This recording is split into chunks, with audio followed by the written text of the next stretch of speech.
Hello everyone, welcome back to my channel. আশা করি তোমরা ভালো আছো, আমিও কিন্তু বেশ ভালো আছি। তো আগের ভিডিওতে তোমাদের সাথে শেয়ার করেছিলাম বান্ধবীর গায়ে হলুদ, আর এই ভিডিওতে শেয়ার করব বান্ধবীর বিয়ে।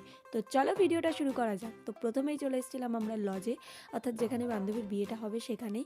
আর এসে দেখি বান্ধবীকে, উফ কি মিষ্টি লাগছে দেখতে। আর এই যে আমার দুই সখীকেও কিন্তু ভারী মিষ্টি লাগছে। তারপর চলে এলাম নিচে স্টলের এখানে।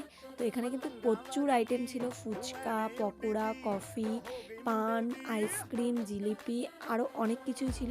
তো সেখান থেকে আমরা নিয়েছিলাম গরম গরম কিন্তু পকোড়া।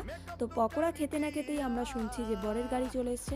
তারপর সোজা চলে এলাম গেটের এখানে বরকে দেখার জন্য, যদিও বা বরকে আমরা আগে থেকে চিনি। তো তারপর যেহেতু আমাদের একটু তাড়াতাড়ি বাড়ি আসতে হবে, তার জন্য কিন্তু আমরা সবাই মিলে খেতে বসে গেছিলাম। তো এখানে দেখো আমরা খেতে বসে গেছি, আর আগের ভিডিওতে তোমাদের সাথে শেয়ার করেছিলাম খাবারগুলি। তো আইসক্রিম নিয়ে সোজা চলে এলাম বাড়ি। কেমন লাগছে